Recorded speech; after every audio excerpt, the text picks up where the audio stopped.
नमस्कार, मैं हूं आप सभी के साथ रचना नितेश। और मध्य प्रदेश में आज क्या कुछ खास हुआ, जाहिर तौर पर आप ये जानना चाहेंगे और इसीलिए IBC 24 का ये खास बुलेटिन सिर्फ आपके लिए, जिसमें खबरें विस्तार से भी होंगी और रफ्तार से भी होगी, यानी कि 1 मिनट की रिपोर्ट और उसके साथ ही खबरों का फास्ट अपडेट होगा। और इस वक्त मध्य प्रदेश से बड़ी खबर आपको बता दें, मध्य प्रदेश कांग्रेस को टूट का डर। भारत जोड़ो यात्रा को लेकर कांग्रेस विधायकों को निर्देश दिए गए हैं। यात्रा में सभी 95 विधायक मौजूद रहे। यात्रा में सभी को मौजूद रहने के निर्देश दिए गए हैं। बुरहानपुर के ग्राम करौली विधायक मौजूद रहे। यात्रा में सभी को मौजूद रहने के निर्देश दिए गए हैं। बुरहानपुर के ग्राम करौली में से शुरुआत इसकी होगी। आपको बता दें कि भारत जोड़ो यात्रा को लेकर अब कांग्रेस के लिए एक नया निर्देश है। कांग्रेस विधायक को निर्देश दिया गया है कि यात्रा में सभी को मौजूद रहना जरूरी है। करौली गांव में महाराष्ट्र से मध्य प्रदेश में एंट्री करने जा रही है भारत जोड़ो यात्रा। 20 नवंबर की तारीख होगी। भव्य स्वागत और एकजुटता का संदेश देने की तैयारी। इस खबर पर ज्यादा जानकारी के साथ हमारे सहयोगी सुधीर दंडौतिया इस वक्त हमारे साथ जुड़ रहे हैं। सुधीर, भारत जोड़ो यात्रा ये तो अपने आप में जोड़ने की बात है, लेकिन यहाँ पर तो कुछ मध्य प्रदेश कांग्रेस की जो तस्वीर है वो अलग नजर आ रही है। किस बात का डर सता रहा है? देखिए, बिल्कुल बात करें तो लगातार इस तरीके की खबरें सामने निकल कर आई थी कि भारत जो जब में प्रवेश करेगी उस समय बीजेपी कांग्रेस को कुछ झटका दे सकती है, यानी कि कांग्रेस के कुछ विधायकों को अपने पाले में लाने की कोशिश कर सकती है। लिहाजा उससे पहले ही जो नेता प्रतिपक्ष है डॉक्टर गोविंद सिंह, उन्होंने सभी विधायकों ने निर्देशित किया है कि राहुल गांधी की यात्रा जब 20 नवंबर को बुरहानपुर से प्रवेश करेगी उस समय कांग्रेस के सभी विधायक बुरहानपुर के अंदर न केवल यात्रा का स्वागत करें, बल्कि 21 तारीख को यात्रा जब शुरुआती तौर पर चलेगी तो कांग्रेस के सभी विधायक उस यात्रा में शामिल भी हों।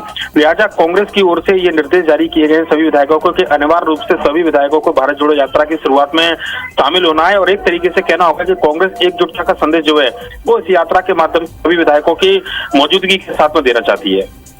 ये तो ठीक है, भारत जोड़ो यात्रा की तैयारियां भी तेज हो गई हैं। चलिए, तमाम बातचीत के लिए आपका बहुत बहुत शुक्रिया सुधीर। तो यहाँ पर एक साफ निर्देश मध्य प्रदेश कांग्रेस के द्वारा दिया गया है कि जब 20 नवंबर को भारत जोड़ो यात्रा मध्य प्रदेश में एंटर करेगी उस वक्त सभी विधायकों को यहां पर मौजूद रहना मैंडेट किया गया है। सीएम शिवराज सिंह चौहान बांधवगढ़ पहुंचे हैं और इस वक्त बयान भी उनका सामने आया। 15 नवंबर को प्रदेश में पेशा अधिनियम लागू करने की बात उन्होंने कही है। जनजातीय गौरव दिवस के दिन इसे लागू किया जाएगा। शहडोल में राज्य स्तरीय कार्यक्रम का आयोजन किया जा रहा है। बिरसा मुंडा जयंती पर यह कार्यक्रम आयोजित होगा। आपको ये भी बता दें कि राष्ट्रपति द्रौपदी मुर्मू को निमंत्रण दिया गया था, जिस निमंत्रण को उन्होंने स्वीकार कर लिया है और 15 नवंबर को होने वाले इस गौरव दिवस कार्यक्रम में देश की राष्ट्रपति भी शामिल होने वाली है। और यहाँ पर पेशा कानून के बारे में भी एक बड़ी अपडेट सामने आ चुकी है। मध्य प्रदेश में मुख्यमंत्री शिवराज सिंह चौहान की मंशा के मुताबिक प्रदेश में एडॉप्ट एन आंगनबाड़ी कार्यक्रम चल रहा है और इसके तहत माननीय सांसद, मंत्रियों, विधायकों, जनप्रतिनिधियों और अफसरों को आंगनबाड़ियों को गोद लेना है। लेकिन विडंबना यह है कि प्रदेश में 230 विधायकों में से सिर्फ 4 ने ही अब तक आंगनबाड़ियों को गोद लिया है और उनसे कहीं आगे कर्मचारी और आम लोग हैं। रिपोर्ट में देखिए।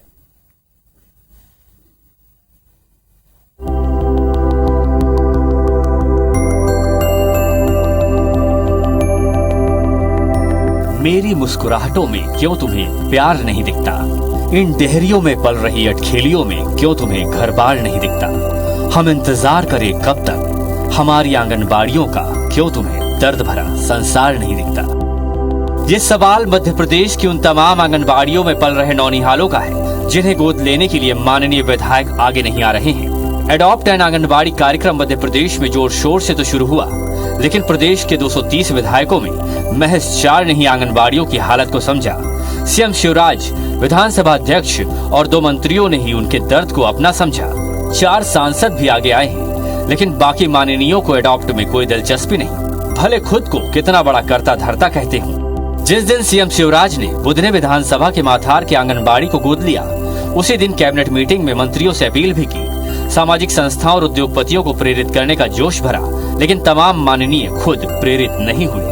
हालांकि प्रदेश सरकार के मंत्री खुद दूसरों से आंगनबाड़ी गोद लेने की अपील कर रहे हैं। माननीय मुख्यमंत्री जी की पहल पर सभी आंगनबाड़ी की फिक्र हर जनप्रतिनिधि करे। समाज यदि ऐसे प्रकल्पों से जुड़ता है तो उसका ज्यादा फायदा मिलता है।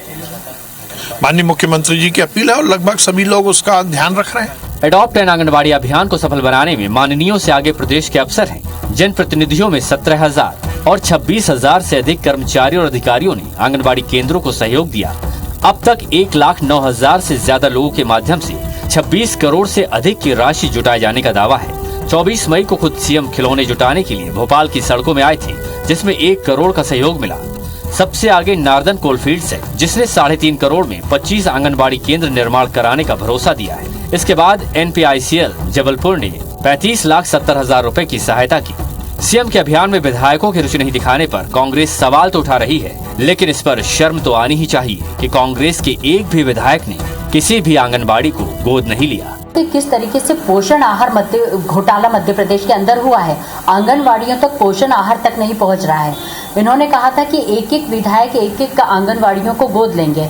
अभी तक इनके विधायकों ने न तो आंगनवाड़ियां गोद ली है, मुश्किल से 2-3-4 विधायकों ने गोद ली है, उसके अलावा पूरे विधायकों ने आंगनवाड़ियों को गोद नहीं लिया। एडॉप्ट एन आंगनबाड़ी कार्यक्रम का उद्देश्य जन सहयोग से आंगनबाड़ियों को विकसित करना है। गोद लेने वाला व्यक्ति या संस्था बच्चों के लिए खिलौने, शिक्षण सामग्री, अलग से पोषण आहार, रंगाई पुताई और फर्नीचर आदि दे सकते हैं। भूमिहीन आंगनबाड़ियों के लिए जमीन का दान या नया आंगनबाड़ी भवन निर्माण करा सकते हैं। गोद लेने के लिए संबंधित व्यक्ति महिला एवं बाल विकास विभाग के आधिकारिक पोर्टल पर जाकर एडॉप्ट एन आंगनबाड़ी में पंजीयन कर सकते हैं। इसके लिए तमाम अफसर और कर्मचारी तो आगे आए, लेकिन आंगनबाड़ियों की राहें आज भी इंतजार में हैं माननीय विधायकों के। सदन में सवाल तो बड़े बड़े होते हैं, लेकिन सच क्या है वही जो इस खबर के जरिए आपके सामने है। सुधीर दंडोतिया, IBC 24 भोपाल।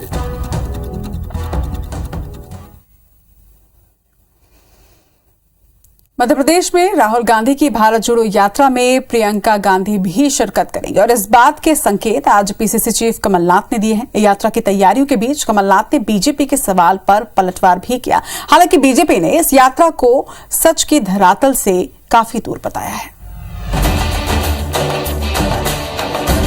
राहुल गांधी जब अपनी यात्रा में मध्य प्रदेश में प्रवेश करेंगे तो प्रियंका गांधी वाड्रा भी उनके साथ होंगी। मीडिया से अनौपचारिक चर्चा में PCC चीफ कमलनाथ ने संकेत दिए हैं। पार्टी पूरे कार्यक्रम का शेड्यूल फाइनल कर रही है। कमलनाथ ने कहा कि चुनाव से ज्यादा भारत जोड़ो यात्रा को लेकर उत्साह है। अरुण यादव की जगह सुरेंद्र सिंह शेरा को यात्रा की जिम्मेदारी दिए जाने पर कमलनाथ ने कहा कि बीजेपी के पेट में दर्द क्यों हो रहा है। उन्होंने कहा कि शेरा का DNA कांग्रेस का है। कमलनाथ ने बीजेपी नेताओं को भी भारत जोड़ो यात्रा के लिए आमंत्रित किया। भारत जोड़ो यात्रा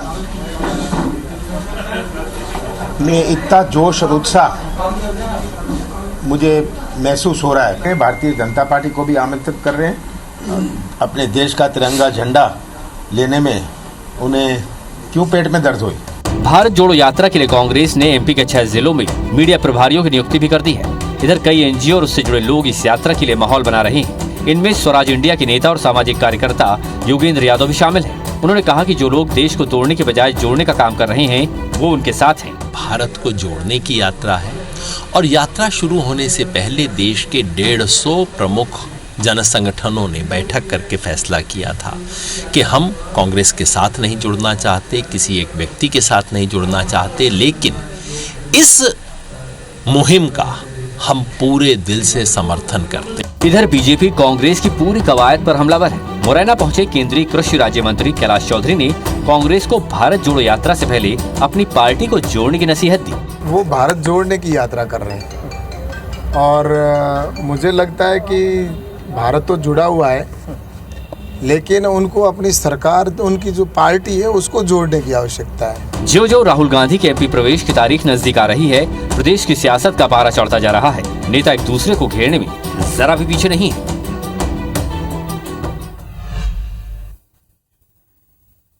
तो ये दो बड़ी खबरें आपने देखी और अब 1 मिनट में पूरी रिपोर्ट इस खबर की। पूर्व मुख्यमंत्री और PCC चीफ कमलनाथ के प्रदेश के सभी पुलिस अधीक्षकों को लिखे गए पत्र ने मध्य प्रदेश की सियासत में फिर से उबाल ला दिया है, जिस पर सत्ता पक्ष की ओर से भी अब बयानबाजी शुरू हो रही है। क्या कुछ हो रहा है आप खुद इस रिपोर्ट में देखिए।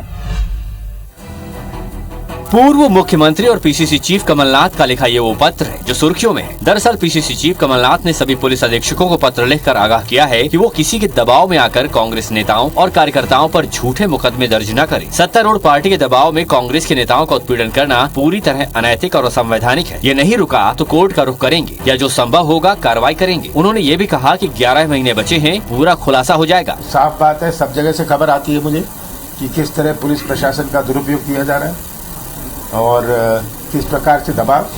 अब 11 महीने बचे। कैबिनेट मंत्री विश्वास सारंग ने इस पर पलटवार किया है, कहा कि ये पत्र उनकी कुंठा और भय को दर्शाता है। सीनियर लीडर का इस तरह से बयान देना, पत्र लिखना और धमकी देना, ये लोकतंत्र में कहीं इसका स्थान नहीं है। और यदि वो इस तरह के पत्र लिख रहे हैं तो क्या वो 15 महीने सरकार में थे तो उन्होंने पुलिस का दुरुपयोग किया था क्या? वहीं कमलनाथ ने पत्र लिखने के बाद ये भी सवाल उठाया कि बीजेपी क्यों नहीं इस तरह के पत्र लिखती है। वहीं विधानसभा चुनाव को देखते हुए कांग्रेस प्रदेश अध्यक्ष कमलनाथ संगठन को मजबूत करने की कवायद में जुटे हैं, लेकिन राहुल गांधी की भारत जोड़ो यात्रा के कारण ब्लॉक और जिला अध्यक्षों की नियुक्ति नहीं हो पा रही है। ऐसे में कांग्रेस की इस कवायद पर बीजेपी ने क्या तंज कसा है, ये रिपोर्ट में देखिए। राहुल गांधी अपनी भारत जोड़ो यात्रा के तहत जल्द ही मध्य प्रदेश की धरती पर कदम रखने वाले हैं। एमपी कांग्रेस उनकी यात्रा की तैयारी में जुटी है। इस कारण कई दूसरे काम अटक गए हैं। कमलनाथ की कोशिश है कि विधानसभा के रण में उतरने से पहले संगठन मजबूत हो जाए। पहली बार 28 प्रकोष्ठ गठित किए गए हैं, जो पीसीसी चीफ कमलनाथ और उनकी कोर टीम से चर्चा कर तहसील और गाँवों तक पैठ बना रहे हैं। लेकिन फिलहाल नए ब्लॉक और जिला अध्यक्षों की नियुक्ति नहीं हो पा रही। संभावना है कि ये नियुक्तियाँ दिसंबर तक हो सकती है। नियुक्तियाँ होती है, निरंतर प्रक्रिया होती है पार्टी की, संगठन की। और बाद जब यात्रा मध्य प्रदेश से होकर राजस्थान में प्रवेश करेगी, उसके बाद संगठन की जो महत्वपूर्ण काम है उनको प्रायोरिटी से किया जाएगा। इधर बीजेपी कांग्रेस संगठन में नियुक्तियों में हो रही देरी की वजह कुछ और ही बता रही है। भारत जोड़ो यात्रा जो मध्य प्रदेश में आ रही है, उससे पहले ये नियुक्तियां हो जाती तो फिर राहुल गांधी शायद सड़क पर निकल नहीं पाते। खैर, वजह जो भी हो, पीसीसी सूत्रों के मुताबिक आधे जिलों में कांग्रेस अध्यक्षों को बदला जा सकता है। इनमें निष्क्रिय जिलाध्यक्षों के साथ निकाय चुनाव में पार्टी को नुकसान पहुंचाने वाले भितरघाती भी हटाए जाएंगे। आदिवासी जननायक बिरसा मुंडा की जयंती पर 15 नवंबर को जनजातीय गौरव दिवस शहडोल में बड़े ही धूमधाम के साथ मनाया जाना है। राज्य स्तरीय कार्यक्रम में राष्ट्रपति द्रौपदी मुर्मू भी शिरकत करेंगी। वहीं कार्यक्रम की तैयारियों का जायजा लेने के लिए खुद सीएम शिवराज सिंह चौहान शहडोल पहुंचे। बिरसा मुंडा आदिवासियों के जननायक का जन्मदिवस 15 नवंबर को मध्य प्रदेश में जनजातीय गौरव दिवस के रूप में मनाया जाएगा। शहडोल के लालापुर हवाई अड्डे में होने जा रहे मुख्य कार्यक्रम में राष्ट्रपति द्रौपदी मुर्मू मुख्य अतिथि होंगी। इसकी जानकारी सीएम शिवराज ने अपने ट्विटर हैंडल पर शेयर की। जिला प्रशासन तैयारियों को लेकर जी जान से जुटा है। सीएम शिवराज खुद जायजा लेने पहुंचे और जिले के अधिकारियों के साथ समीक्षा बैठक भी की। भारत की राष्ट्रपति श्रीमती द्रौपदी मुर्मू जी मध्य प्रदेश की धरती पर पहली बार पधार रही। आज व्यवस्थाओं का जायजा लेने में आया था। व्यवस्थाएं बेहतर बनाई जा रही है, ठीक बनाई जा रही है। मैं संतुष्ट हूँ और मुझे विश्वास है कि बहुत अच्छा अद्भुत कार्यक्रम ये होगा। शहडोल से प्रदेश भर की पंचायतों में कार्यक्रम का सीधा प्रसारण होगा। इस कार्यक्रम से ही मुख्यमंत्री पेसा कानून लागू कर सकते हैं। जानकारी के मुताबिक 11 जिलों से करीब 1 लाख लोग इस कार्यक्रम में शिरकत करने पहुंच सकते हैं। नर्मदा के किनारे बसे 18 शहरों में नर्मदा को स्वच्छ रखने के लिए बनाई गई नर्मदा स्वच्छता योजना पर ग्रहण लग गया है। नर्मदा तटों पर सीवरेज प्लांट लगाने की योजना बनाई गई थी, लेकिन यह योजना फाइलों में ही कैद होकर रह गई है। मध्य प्रदेश सरकार ने साल 2017 में 1400 करोड़ की लागत से नर्मदा स्वच्छता की जो योजना बनाई थी, उसमें 348 करोड़ रुपए 5 लाख लीटर क्षमता का सीवरेज प्लांट लगाने के लिए अकेले जबलपुर को दिए गए थे। लेकिन धरातल पर कोई खास काम नहीं हुआ। आलम यह है कि शहर के मुख्य ग्वारी घाट के घाटों से होते हुए नाले नर्मदा में मिलकर उसका आंचल मैला कर रहे हैं और नेता इस बदहाली के लिए एक दूसरे को जिम्मेदार ठहरा रहे हैं। नर्मदा जी के लिए जो योगदान दे सकते हो वो योगदान दो, नर्मदा जी पर राजनीति मत करो। इतना ही निवेदन है मेरा कांग्रेसियों से। जनता की वाहवाही लूटकर योजना को ठंडे बस्ते में डाल दिया गया। अब कांग्रेस भाजपा को आड़े हाथों ले रही है। मां नर्मदा को तो स्वच्छ करने की बात भारतीय जनता पार्टी की सरकार उस दिन से कह रही है जिस दिन से वह सत्ता में काबिज हुई। मां नर्मदा के नाम पे योजनाएं बना के जो पैसे की आप लोगों ने बंदर बाट करी, इस प्रदेश की भी जनता देख रही है। जीवन दायिनी मां नर्मदा को भले ही मध्य प्रदेश की आर्थिक तरक्की का आधार माना जाता हो, लेकिन नेताओं और अफसरों की उदासीनता से नर्मदा का मैला आंचल साफ नहीं हो पा रहा है।